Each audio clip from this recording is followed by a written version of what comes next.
Okay, so now what we're going to do is we're going to start discussing acid-base titration. So what is the good of knowing about acids and bases? Obviously, as I mentioned before, there's a lot of applications once we get into pH, how acidic, how basic things are, so on and so forth. Um, but there are some basic things that we do in order to determine concentrations of things using acid-base titrations. Now, titration is actually a general term. It's not necessarily attached to acids and bases. We can do titrations with other types of reactions as well. And titrations are used because they're a good way to figure out what the concentration of a solution really is. So we can measure as well as we want, and we can do the best we can, but that doesn't mean that we absolutely know what the concentration of a substance is. And so titration is a way that we can determine the amount of that substance or that concentration of that substance in a solution. So if we take a look at some of these terms that we're going to be using, you'll see that there's volumetric analysis, which is a technique for determining the amount of a certain substance by doing a titration.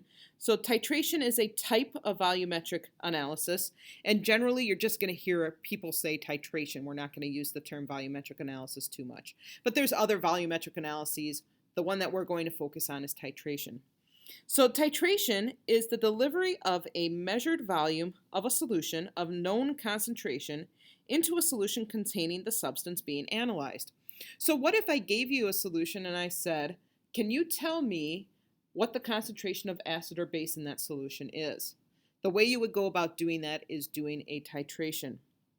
Now, when you're doing that titration, you're going to be looking for a few things. One of the things is an equivalence point or a stoichiometric point. That is the point in the titration where enough titrant has been added to react with the analyte. Okay, so now we need to figure out what titrant and analyte is. Here's how a titration is set up, and I'm going to have you guys watch a video on this a little bit later before you do a titration reaction. But what you have is some basic glassware. One is a really thin, long tube. It has something on it called a stopcock. That stopcock is there so that you can start and stop the flow of solution out of this. This thing is called a burette. Now that burette is graduated. It looks just like a graduated cylinder, except it's about 3 feet tall and has graduations about every milliliter. But you put your solution in there, and in that solution is called your titrant, because that is the solution that you know the exact concentration of.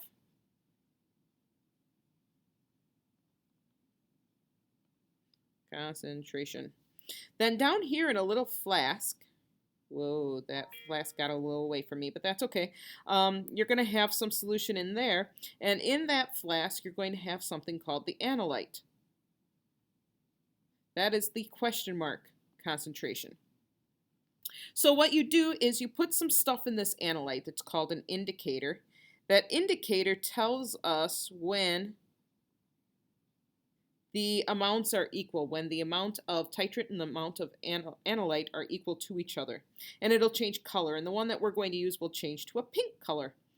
So that's the basic setup. So you keep adding the stuff from the burette into the flask, you keep swirling it till it changes pink, and then you can calculate the concentration of the analyte. That's the ins and outs of a titration. So I already mentioned indicator. That's a substance added at the beginning of the titrant that changes color at that equivalence point. And then we have an endpoint. That's the point at which the indicator actually changes color. And that's kind of misleading, and we don't really talk about endpoint too much at this stage in the game. So if you know those other terms, you're in pretty good shape.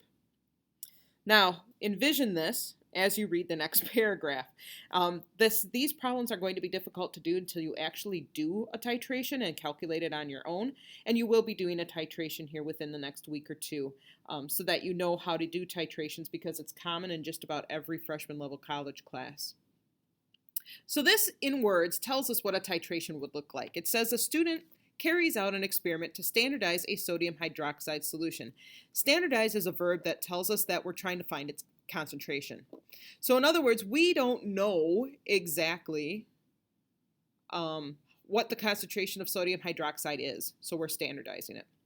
To do this, we are going to weigh out 1.3009 gram sample of potassium hydrogen phthalate, which is called KHP. We won't go into what its exact formula is because it's not important.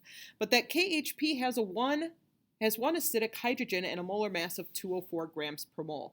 So why is it important to know that it has one acidic hydrogen? Because that tells us that it's going to be a 1-to-1 ratio with that sodium hydroxide.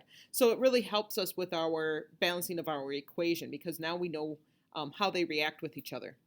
The student dissolves the KHP in distilled water, adds an indicator, and titrates the resulting solution with the sodium hydroxide solution. The difference between the final and initial Biuret readings indicate that 41.2 milliliters of the sodium hydroxide solution is required to react exactly with the 1.3 grams of KHP. Calculate the concentration of the sodium hydroxide solution.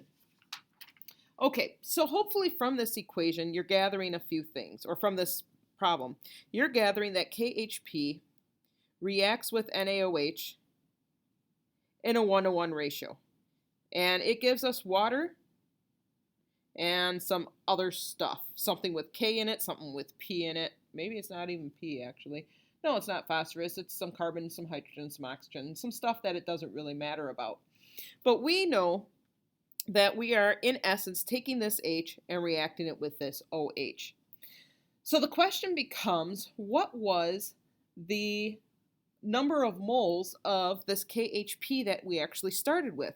Because if we know the number of moles of KHP we started with, we know that for every mole of KHP, we need a mole of NaOH. If we know the number of moles of NaOH and we know the volume of NaOH, now we can calculate its concentration. So let's figure this out. We know that we started with 1.3009 grams of KHP. We know that we used 41.20 milliliters of sodium hydroxide. What's missing from this is to go from moles of KHP to moles of NaOH.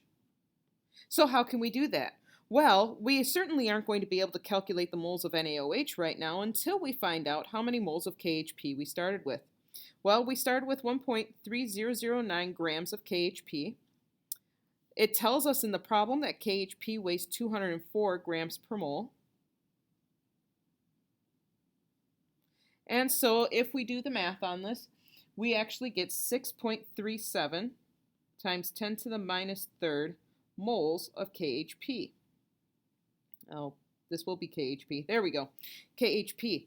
Now, because it's a 1-to-1 ratio, the number of moles of KHP is going to equal the number of moles of NaOH. And so we know the number of moles of NaOH that must have been used. So how do we find concentration? We know that concentration, molarity, is moles over volume. We know that we have 6.37 times 10 to the minus third moles. We know that we have 0.0412 liters. And so if we do that math, you should find that it has 0.15 molar NaOH solution. Now, again, that's a whirlwind problem right there. I just went through that really rather quickly for you. But I think that once you start getting into doing a titration and you can understand the purpose of a titration and how it works, you'll end up being in better shape as far as understanding how to do the math for the titrations. So there is going to be another link to a video from Carolina Biological that shows you the technique for doing a titration, and then we'll end up being able to do that titration hopefully next week sometime.